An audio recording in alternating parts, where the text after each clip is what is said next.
toban dhaqan oo maskaxda dhaawaca.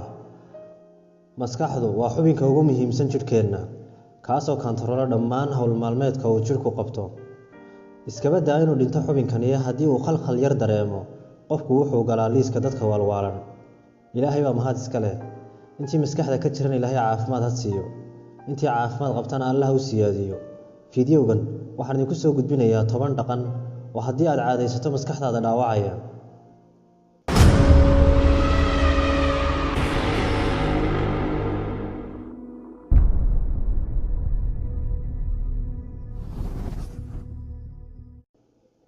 Quraac la'aanta. Waxaynu si joogto ah u maqalnaa inay quraacdu tahay cuntada ugu muhiimsan quud maalmeedkeenna. Quraacda aad joojisaa waxay keenaysaa inay yaraato xaddiga nafaqo ee ay maskaxdaadu helayso. Taasina waxay sababaysaa khalkhal iyo maskaxda oo tamar beesha.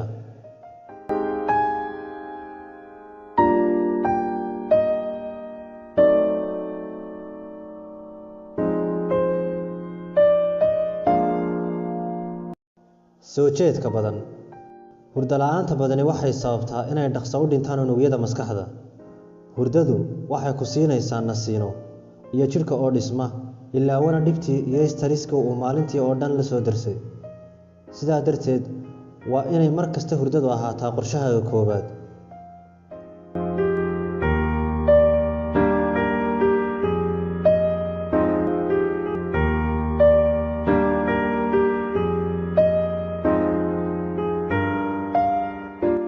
Sonkorta badan. Nasiib darro, sonkortu waxay si hoose iyo si muuqataba ugu jirtaa wax kasta oo aynu isticmaalno xilligan casriga ah.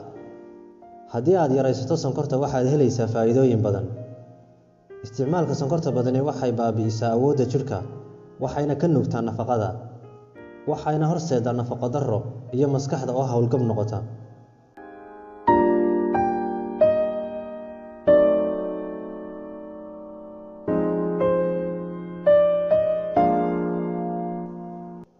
Dheregta. Cunto badan oo la cunaa waxay ku keeni kartaa culayska oo kugu bata, murugo iyo weliba kalsooni darro. Sidoo kale waxay yaraysaa awoodda maskaxda, waxayna adkaysaa dhumucda xididada dhiigga ee maskaxda. Waxaana yaraada dhiigga ay qaadi jireen xididada maskaxdu.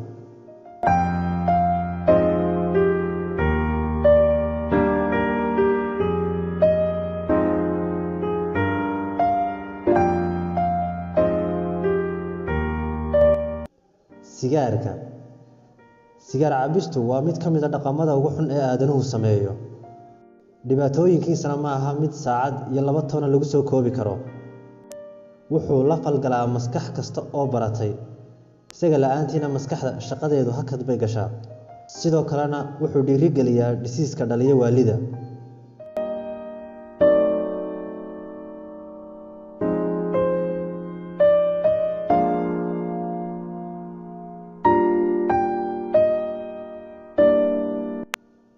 Madaxo aad daboosho xilliga hurdada. Waxaa laga yaabaa inaad la yaabto qodobkan, balse dhaqankani waa mid yareyn kara oksijiinta aad qaadan lahayd intaad hurdo. Sidoo kalena waxaa dhici karta inaad kaarboontii aad neefsatay haddana dib u isticmaasho, halkaana aad ku weydo hawo badan oo nadiif ah oo ay maskaxdaadu u baahnayd.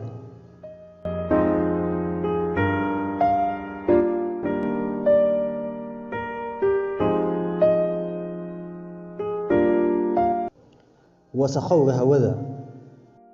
Ma awoodno inaynu ku dhex soconno hawo qiiq ama boodh bedelay, xataa hadday maalin tahay ama uu iftiin saayid jiro. Sidoo kale, maskaxdu inay shaqeyso waxay u baahan tahay xaddi badan oo oksijiin ah oo ka badan intii ay hore u qaadan jirtay xaaladda aanu diqowgu jirin. Wasakhowga ay hawadu wasakhowday awgeed wuxuu sababaa inay yaraato oksijiintii uu qofku neefsanayay. Taasina waxay dhabarjab weyn ku tahay maskaxda iyo weliba nolosha qofka.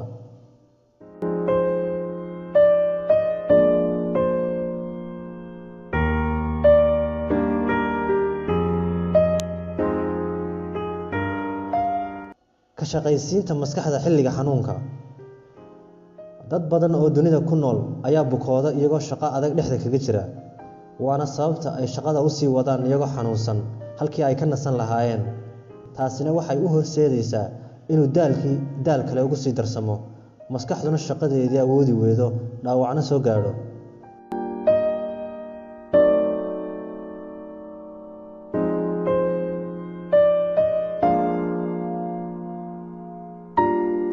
aamusnaanta. Hadalku wuxuu taageeraa horumarka iyo korriinka maskaxda. Sidaa darteed, hadalka aad dadka la wadaagtaa wuxuu qayb ka qaadanayaa farxaddaada iyo qaab dhismeedka maskaxda. Aamusnaantuna waxay sababtaa diiqad iyo dulqaad yari, iyo maskaxdu had iyo goor shaqo aan loo dirin qabata.